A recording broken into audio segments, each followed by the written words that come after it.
Basically we all are here gathered, हम इसलिए हुए हैं क्योंकि ताज इंडिया ग्रुप ने पिछले साल हमने फूड में अपने जूसेस के सेक्टर में particularly for the HSN code 220299920 पे हमने top 4, we are among the top 4 exporters in India, और हमने यूरोप और अफ्रीका जूस दिया है। नेक्स्ट अगर हम अपने प्रोडक्ट कैटेगरी के बारे में बात करें तो 5 कैटेगरीज में हमारे पास 300 प्लस प्रोडक्ट्स हैं, स्केलिंग फ्रॉम स्पाइसेस टू नमकीन, बेकरी प्रोडक्ट्स, बेवरेजेस। सो 300 प्लस प्रोडक्ट्स हो गए। यूरोप में हमने पोलैंड में दे दिया। और नेक्स्ट हमारा जो विज़न है जिस पे हम काम करना चाहते हैं, me and my partner mister Harpreet Singh, there in Poland, हमारा है कि हम एक फूड पार्क लगाना चाहते हैं और फूड पार्क में हमारी खुद की अपनी मैन्युफैक्चरिंग यूनिट हो, हर कैटेगरी के प्रोडक्ट के लिए अपनी अपनी एक इंडिविजुअल मैन्युफैक्चरिंग यूनिट हो, सो दैट जो हमारा कमिंग डिमांड है उसको हम फुलफ़िल कर पाएँ और इंडिया में जो लोग लोकल लोग हैं उनको एम्पावरमेंट और जॉब हम जनरेट करके दे पाएँ।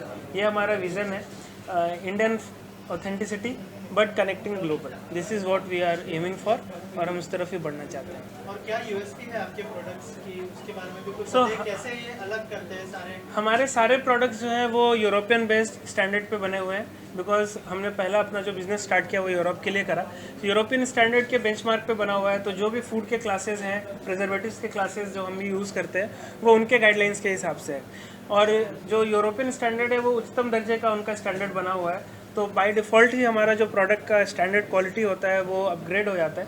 प्लस हम जो भी प्रोडक्ट्स यूज़ करते हैं वो जेन्युइनली इंडिया में ही जो सोर्स किए हुए प्रोडक्ट्स हैं, हम बाहर से कोई प्रोडक्ट लेते नहीं हैं और उसको ही यूज़ करते हैं और उससे हम अपना प्रोडक्ट बनाते हैं।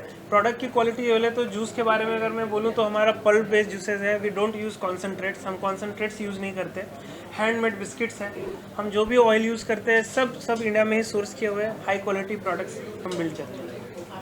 जब शुरुआत की थी क्या चैलेंजेस आए थे उसके बारे में कुछ? So when we started challenges तो बहुत थे, लेकिन चैलेंज एक ऐसी चीज़ है जब तक हम उसे पार नहीं करेंगे हम आगे जो हम बढ़ना चाहते हो तो हर काम में चैलेंज है। आज मैं यहाँ आया, बारिश इतनी हो रही है, ये भी चैलेंज था, बट सबको हम यहाँ आ गए। सो इस तरह से हमारी जर्नी स्टार्ट हुई। एक्सपोर्ट करना था तो एक्सपोर्ट का कोई आइडिया नहीं था, but government, thanks to government, उन्होंने जो पॉलिसीज़ बिल्ड करी है उससे हमें बहुत हेल्प हुआ। आगे भी हम जो प्रोजेक्ट का प्लान कर रहे हैं टू मेक एटलीस्ट कि एक हमारा अपना मिनी फूड पार्क तो हम बना पाए। 50 करोड़ का हमारा ये प्रोजेक्ट है, तो उसमें गवर्नमेंट की सब्सिडीज़ पे भी हमारे बात चल रहा है। उनका जो गाइडलाइंस है और जो उनके रूल्स रेगुलेशन है उनको हम अगर मीट करते हैं तो दे हैव एश्योर्ड अस कि हमें उन पर हेल्प मिलेगा। और गवर्नमेंट की तरफ से जैसे आपने बताया कि क्या क्या मतलब कितना इजी हुआ ये प्रोसेस अगर मैं इजीनेस पे बोलूँ तो अगर जो डॉक्यूमेंटेशन का प्रोसेस है किसी न्यू कमर के लिए, हमें कोई ऑफिस जाना नहीं पड़ा मुझको। अगर इंपोर्ट एक्सपोर्ट का लाइसेंस चाहिए ऑनलाइन पोर्टल पे आपके लिए अवेलेबल है, प्लस क्लियरेंस का काम ऑनलाइन हो जाता है, सब कुछ हमें डिटेल मिल जाता है। एपिडा के वेबसाइट पे मुझे कनेक्ट मिल जाता है कि कोई ऐसा बायर चाहिए, because a newcomer what we need is the new business. हमें नया बिजनेस चाहिए, नए लोग चाहिए जिनसे हम कनेक्ट कर पाएँ। तो उसके लिए एक ऑथेंटिक प्लेटफॉर्म गवर्नमेंट ने अच्छा बिल्ड किया हुआ है जहाँ पे हम कनेक्ट हो सकते हैं एपिडा का, उससे भी हमें बहुत हेल्प मिलता है। इन प्रोडक्ट्स के अलावा और कुछ प्लानिंग है और कुछ एड-ऑन्स आ रहे हैं या कुछ यूनिक लेके आओगे? हाँ, हमारे पास जो अभी कमिंग अपलाइन प्रोडक्ट्स हैं जिस पे हम वर्क कर रहे हैं वो है इंडिया का स्पेशल टी, जो इंडिया में ही सोर्स होता है और हम उसको एक्सपोर्ट करना चाहते हैं, बाहर के विदेश के देशों में देना चाहते हैं।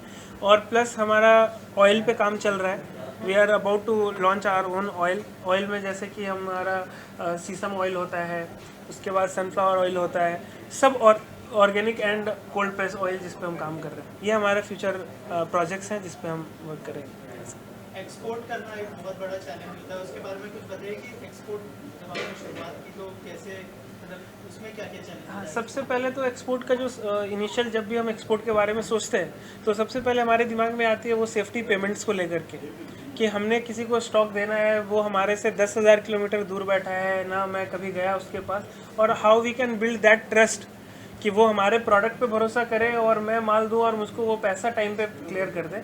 इसके लिए गवर्नमेंट ने बहुत अच्छा सेटअप बनाया हुआ है जहाँ पे बैंक को गारंटी मिल जाती है बीच में, और गवर्नमेंट के कुछ कम्युनिटीज़ बने हुए हैं पोर्टल जहाँ पे जिनके थ्रू अगर हम डील करते हैं तो गवर्नमेंट टेक्स द रिस्पॉन्सिबिलिटी कि आपका पैसा कुछ होता है तो वो फिर उसके आगे उस पर काम करती है।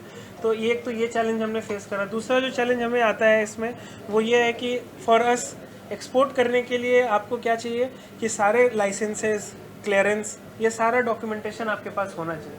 तो इसका नॉलेज गैदर करने के लिए इस पे कैसे काम कर सकते हैं, यहाँ पे भी गवर्नमेंट ने अच्छा काम किया हुआ है। पोर्टल्स बनाए हुए हैं जहाँ से आप नॉलेज ले सकते हैं। यूट्यूब पे नॉलेज अवेलेबल है, प्लस एजेंसीज हैं जो सपोर्ट करती हैं इस चीज़ में।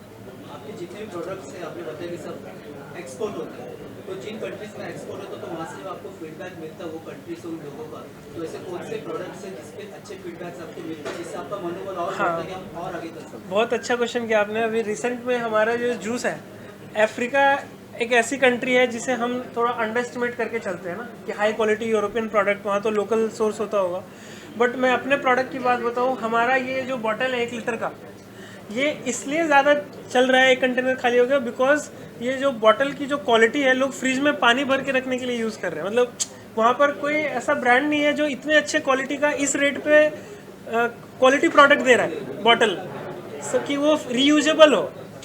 तो ऐसी ऐसी छोटी छोटी चीज़ें हैं, मैं फीडबैक के लिए बोल रहा हूँ, जो आपको नहीं पता होता, बट आप when you work on the quality तो वो लोगों को समझ में आ जाती है चीज़। वो प्रोडक्ट देखते ही, छूते ही, फील होते ही समझ में आता है कि they have worked on the quality of the product. तो ये फीडबैक हमारा उधर से। सो इंटरनेशनल मार्केट में आपके प्रोडक्ट्स जैसे जाते हैं, Yes. क्योंकि बेवरेजेस है, बहुत से प्रोडक्ट्स हैं, तो अपना प्रोडक्ट्स क्या प्राइस रेंज के बेस से लोग चूज करते हैं या क्या रीजन राइट इंटरनेशनल क्या बात करते राइट हैं, वहाँ पर क्या चीज़ में अपना प्रोडक्ट आ गया हो?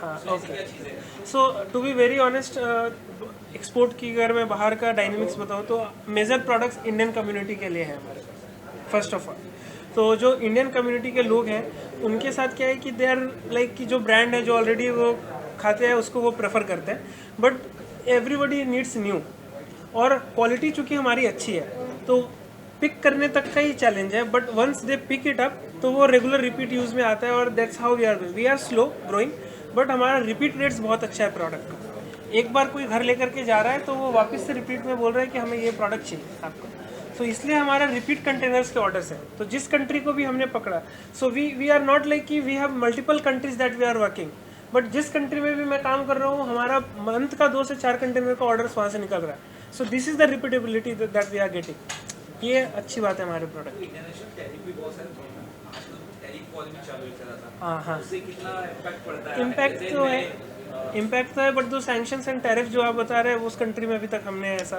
दिया नहीं है। यूरोप के साथ थैंक गॉड अभी अच्छा हमारा रिलेशन सब चल रहा है, कोई प्रॉब्लम नहीं है। अफ्रीका भी कोई प्रॉब्लम नहीं है।